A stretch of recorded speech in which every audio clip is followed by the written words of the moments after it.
किसी शहर के रेलवे स्टेशन पर एक भिखारी रहता था। वह वहां आने जाने वाली रेलगाड़ियों में बैठे यात्रियों से भीख मांगकर अपना पेट भरता था। एक दिन जब वह भीख मांग रहा था तो सूट बूट पहने एक लंबा सा व्यक्ति उसे दिखा। उसने सोचा कि यह व्यक्ति बहुत अमीर लगता है, इससे भीख मांगने पर यह मुझे जरूर अच्छे पैसे देगा।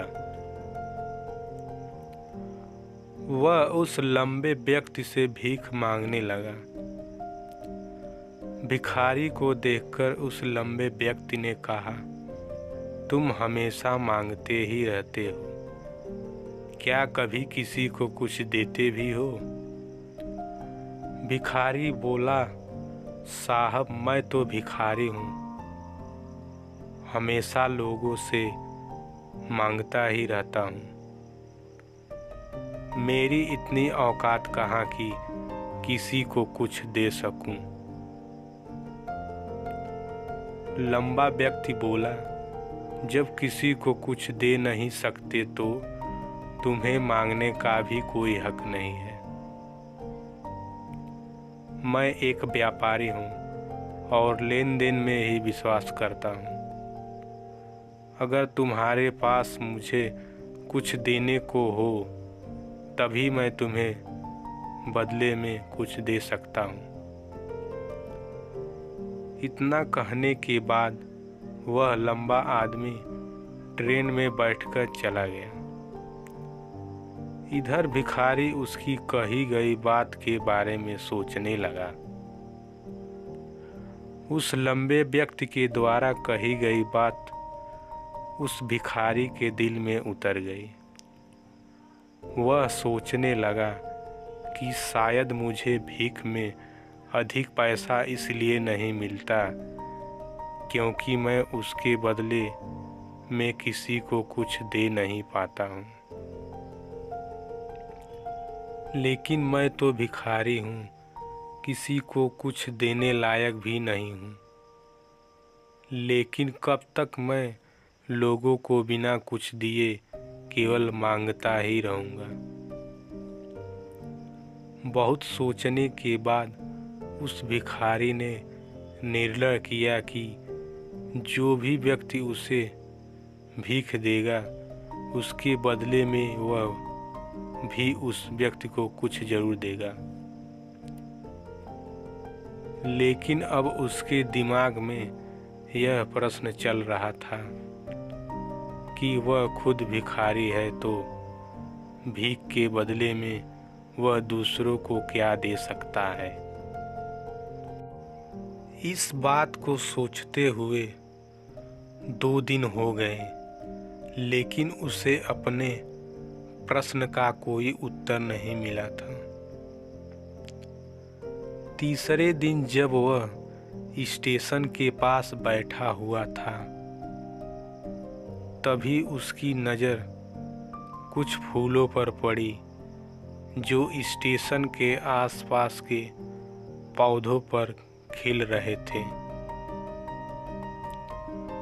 उसने सोचा, क्यों ना मैं लोगों को भीख के बदले कुछ फूल दे दिया करूं। उसको अपना यह विचार अच्छा लगा और उसने वहां से कुछ फूल तोड़ लिए। अब वह ट्रेन में भीख मांगने पहुंचा। अब जब भी कोई उसे भीख देता तो उसके बदले में वह भीख देने वाले को कुछ फूल दे देता। उन फूलों को लोग खुश होकर अपने पास रख लेते थे। अब भिखारी रोज फूल तोड़ता और भीख के बदले में उन फूलों को लोगों में बांट देता था।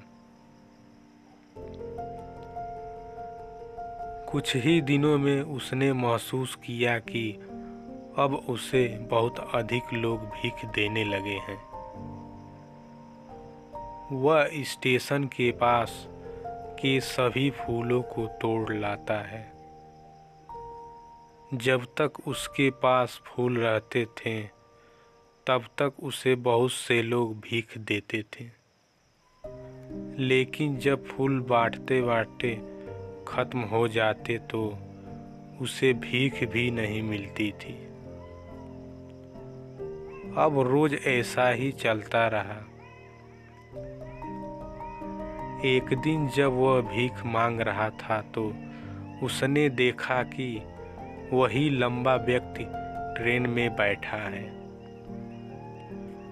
जिसकी वजह से उसे भीख के बदले फूल देने की प्रेरणा मिली थी। वह तुरंत उस व्यक्ति के पास पहुंच गया और भीख मांगते हुए बोला, आज मेरे पास आपको देने के लिए कुछ फूल हैं, आप मुझे भीख दीजिए तो बदले में मैं आपको कुछ फूल दूंगा।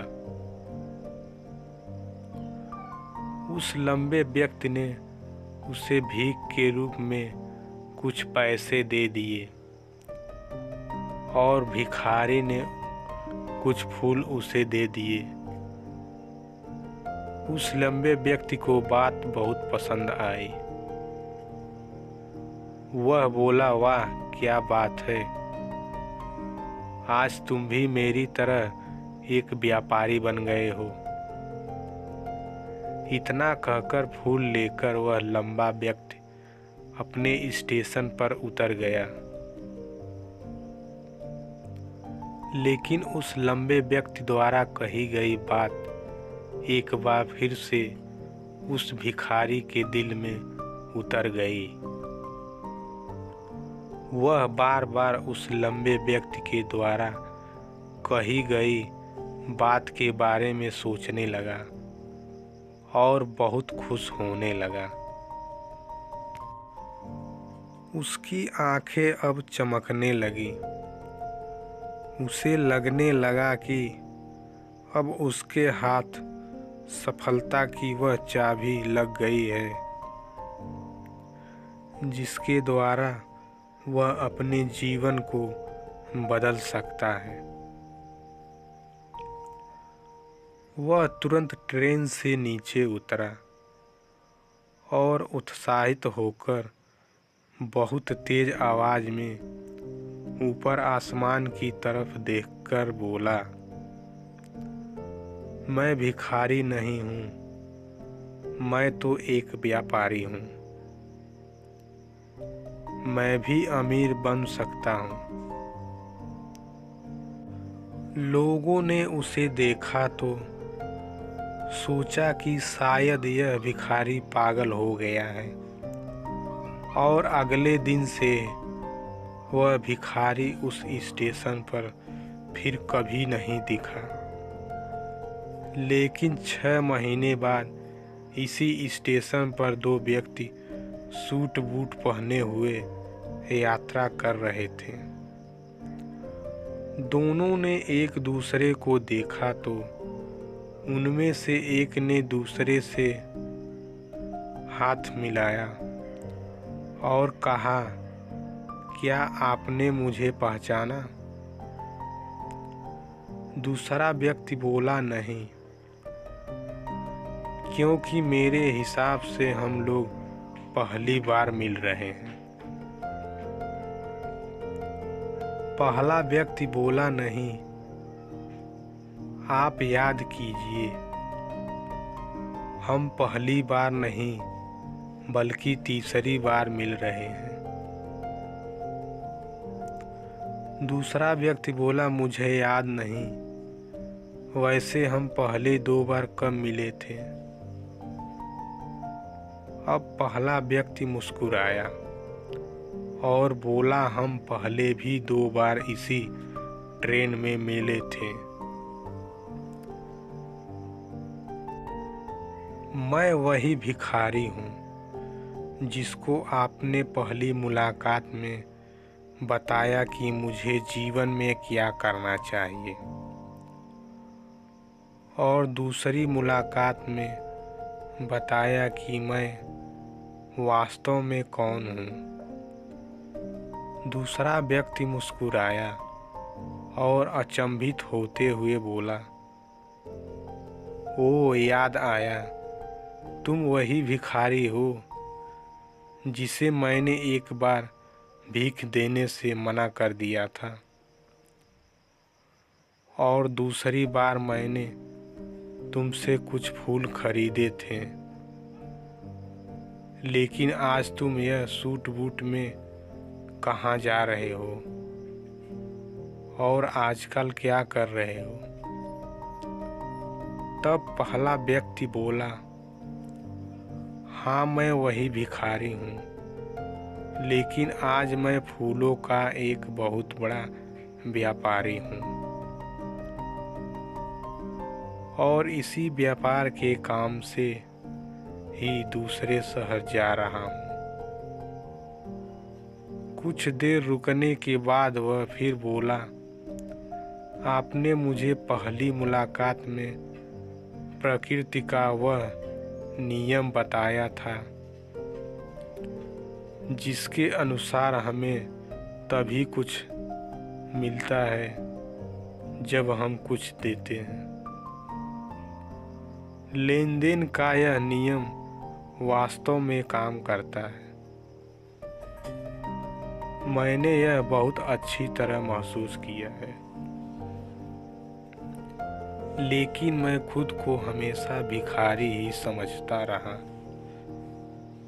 इससे ऊपर उठकर मैंने कभी सोचा ही नहीं। और जब आपसे मेरी दूसरी मुलाकात हुई तब आपने मुझे बताया कि मैं एक व्यापारी बन चुका हूँ।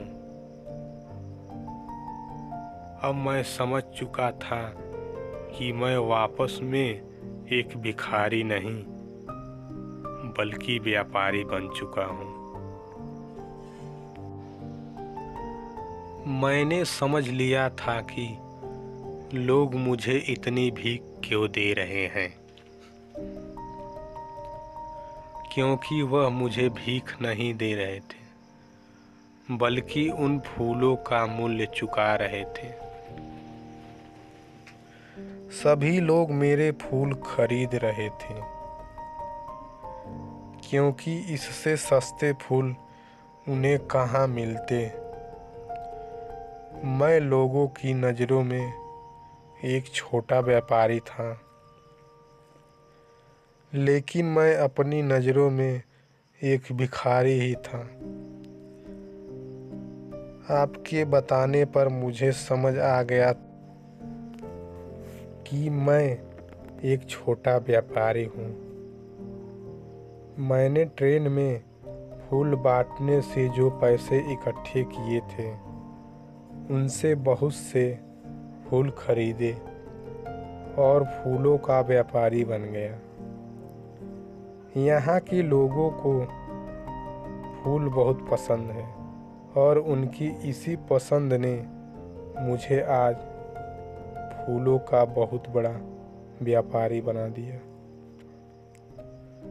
दोनों व्यापारी अब खुश थे और स्टेशन आने पर साथ उतरे और अपने अपने व्यापार की बात करते हुए आगे बढ़ गए। दोस्तों, इस कहानी से हमें बहुत कुछ सीखने को मिलता है। कहानी में लंबा व्यापारी गिव एंड टेक के नियम को बहुत अच्छी तरह जानता था। दुनिया के सभी बड़े व्यापारी इसी जीवन के नियम का उपयोग करके सफल हुए हैं। इस फार्मूले को उसने भिखारी को भी बताया। भिखारी ने इस प्रकृति नियम को अपना लिया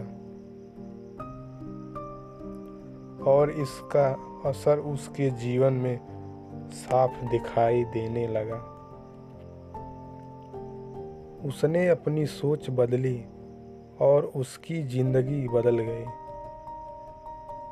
यह कहानी हमें बताती है कि हम यदि अपनी सोच बदल ले तो कुछ भी हासिल किया जा सकता है। यदि हम खुद को छोटा समझते रहेंगे तो हम हमेशा छोटे ही बने रहेंगे। बड़ा बनने के लिए हमें अपनी सोच को बदलना होगा और खुद के बारे में बड़ा सोचना होगा। कहानी का सार यह है कि सफलता आपकी सोच में छुपी होती है। खुद का आत्मसम्मान जगाए, अपनी सोच को बड़ा बनाइए और देखिए कैसे आप सफलता के शिखर पर पहुंच जाते हैं। दोस्तों, यह कहानी आपको अच्छा लगा हो तो कमेंट में ज़रूर बताएं और हमारे चैनल पर नए हैं तो चैनल को सब्सक्राइब करना ना भूलें। मिलता हूँ मैं ऐसी ही अगली वीडियो के लिए। जय हिंद।